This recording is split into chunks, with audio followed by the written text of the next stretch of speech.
माहौल क्या है, मैं कुछ और छात्र यहाँ पर आए हैं उनसे बात करता हूँ। तो आपका नाम क्या है? आदित्य कुमार। आप क्या करते हैं? LLB। लखनऊ यूनिवर्सिटी से। हाँ, लखनऊ स्टेशन। क्या बनना चाहते हैं? अच्छा वकील बनना चाहते हैं, अपने समाज की सेवा करना चाहते हैं, समाज के लोगों आप के लिए। रहने वाले कहाँ के? गोरखपुर में चोरी चौरा।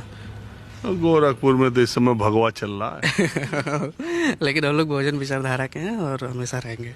अच्छा, ऐसा क्या है कि बीजेपी के प्रति आपका लगाव, मतलब इतने सालों में विश्व में इतना डंका बज रहा है देश का, मोदी जी के नेतृत्व में तमाम हिंदुत्व की बात चल रही, विकास की बात चल रही, राम मंदिर निर्माण आपके गोरखपुर के बगल में अयोध्या में हो रहा है, इस सब का असर आप लोगों पर कितना है और क्या है? हम लोगों पे इसका असर कोई नहीं है। देखिए, मंदिर बन रहा है तो मंदिर से हमें क्या मिलेगा?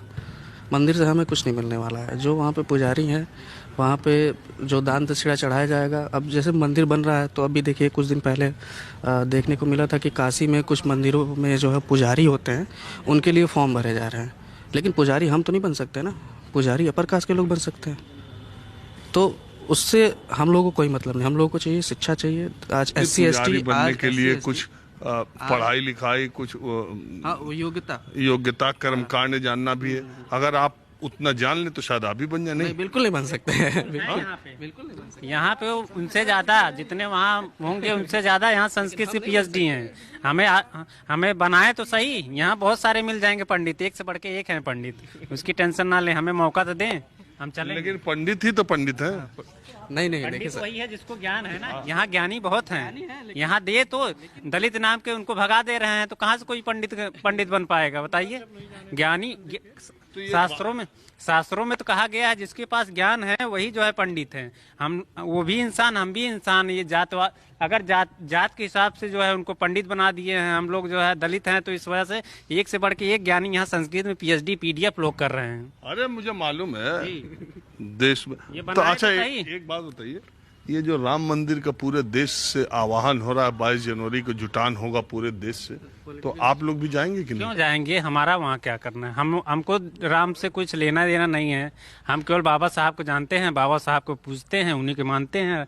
राम को हम लोग नहीं जानते ना। ये सब केवल जो है दिखावा करने के लिए, वोट बैंक, ये मोदी जी केवल गेम। मर्यादा पुरुषोत्तम राम तो सबके हैं यार। राम ने क्या किया हमारे लिए, लोगों के लिए क्या किया बताइए? आप ही जो है आप पढ़े होंगे, राम ने क्या किया लोगों के लिए? जो किया है, जो हम लोगों के लिए कर रहा है, जो सभी लोगों के लिए कर रहा है। तो इतने बड़े आयोजन का जो हो रहा है, इसका आप लोग पे कोई? यही तो गेम प्लान है बीजेपी का ना। बीजेपी ये तो गेम प्लान है। आगे 2024 का चुनाव है, तो लोगों को दिखा रहा है कि मंदिर का उद्घाटन हो रहा है। ये सब गेम है, लोग समझ नहीं पा रहे हैं। आप ही समझ रहे हैं, लोग नहीं समझ नहीं, हमारे यहाँ जो आसपास के लोग हैं, जो पढ़े लिखे हैं, जो बौद्धिक लोग हैं, वो अच्छा, आप में से कोई, आप लोग यहाँ 20-25 की संख्या में है, जो भी है, तो आप में से कोई राम मंदिर के निर्माण के मतलब उद्घाटन, वो जो कार्यक्रम होगा उस समय जाने की मंशा रखते हैं कि नहीं? बिल्कुल नहीं, बिल्कुल नहीं। देखिए, सबसे बड़ी चीज ये है कि जो हमारा भारत का संविधान है, वो सबको अपनी अपनी विचारधारा के प्रति जीने का, अपने विचारधारा को मानने का हक देता। आप हम पे जबरदस्ती नहीं थोप सकते कि आप क्यों नहीं मान रहे हैं। वो मेरा पर्सनल है, मैं अपना जो भी विचारधारा को मानता हूँ। मैं बहुजन, मैं कहाँ थोप रहा हूँ यार, मैं तो खुद ही, जैसे आपने सवाल किया, खुद इस मान्यता का हूँ कि हर आदमी, मैं भी तो उसका जवाब दे रहा हूँ। आपको सुनना चाहिए कि सबकी अपनी विचारधारा है और किसी को कोई विचारधारा थोपी नहीं जा सकती। अगर आपको राम में विश्वास है, आप जाइए, मुझे नहीं है, मैं नहीं जाऊंगा। मुझे शिक्षा, स्वास्थ्य, बाकी चीजों पे मुझे चाहिए।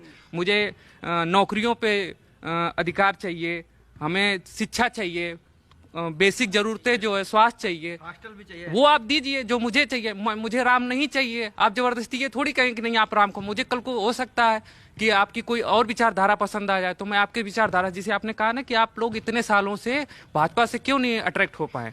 नहीं, मैं कह रहा हूं कि आप जो बात कह रहे थे अभी, जितने लोगों का है, मैंने कहा बीजेपी लगातार प्रयास कर रही है और ऐसे आंकड़े बता रहे हैं प्रधानमंत्री तो आंकड़े तो ये भी बता रहे हैं कि पिछले 2014 के बाद से कितनी ज्यादा SC और ST के प्रति हिंसा हुई है, पिछड़े वर्ग के प्रति कितना ज्यादा हिंसा हुई है, चाहे आप महिलाओं के प्रति कितनी सुरक्षा ये लोग दे पाए हैं। आज भी, अभी तो मैं चैलेंज देता हूँ, अभी रिसेंटली यहाँ पुलिसकर्मी के साथ ट्रेन में हादसा हो गया, महिला पुलिस, क्या कितनी जवाबदेही है सरकार की?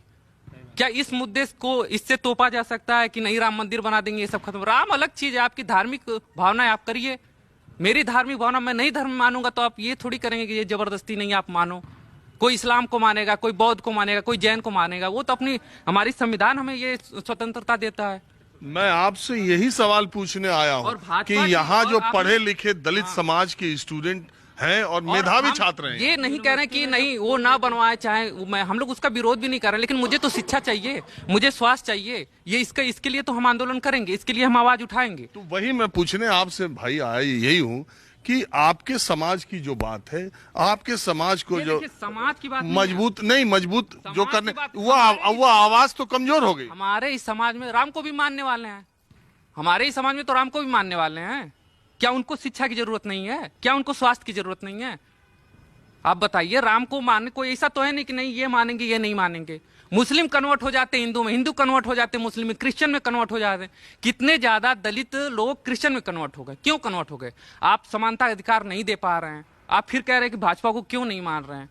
कोई पेशाब कर दे रहा है किसी दलित पे, उसका पता ही नहीं चल रहा है, न सदन में सवाल उठाया जा रहा है इन सबको लेके, तो आखिर क्यों आपकी तरफ जाएगा कोई? कल मैं वही तो सवाल पूछ रहा हूँ, निकल के आया और फिर मैं उसी चीज में जाके घुसूं जिस कीचड़ से मैंने यहाँ आपके दबाए हुए अत्याचारों से निकला, फिर मैं उसी में जाऊं तो ये कितनी मेरी बुराई होगी? मैं यही तो पूछा हूँ कि तू जो आवाज सबसे सशक्त थी मायावती जी की, वो लगता नहीं आपको कमजोर हो गई? ये हो सकता है पॉलिटिकल इन्फ्लुएंस है, कल आपकी सत्ता है, परसों किसी और। भाजपा भी तो थी, 0 सीट पे थी, आज है, कल को बहुजन समाज भी आगे जाएगा, फिर बसपा पार्टी भी आगे जाएगी। अभी हो सकता है कोई और हवा चल रही हो, अभी मोदी भविष्य तो आकाश आनंद में भविष्य है, किसी में भी भविष्य हो जाता। क्या कोई जानता था मोदी में भविष्य था? हाँ, क्यों नहीं हम लोग बनाया जाएगा, युवाओं को जोड़ा जाए। अब उनकी जो नीतियां हो, अब वो अपनी नीतियों पे, अब उनकी विचारधारा जब आप वो उतरेंगे मैदान में तब तो देखी जाएगी। हाँ, तो मैं आपसे बात रह गई थी बीच में।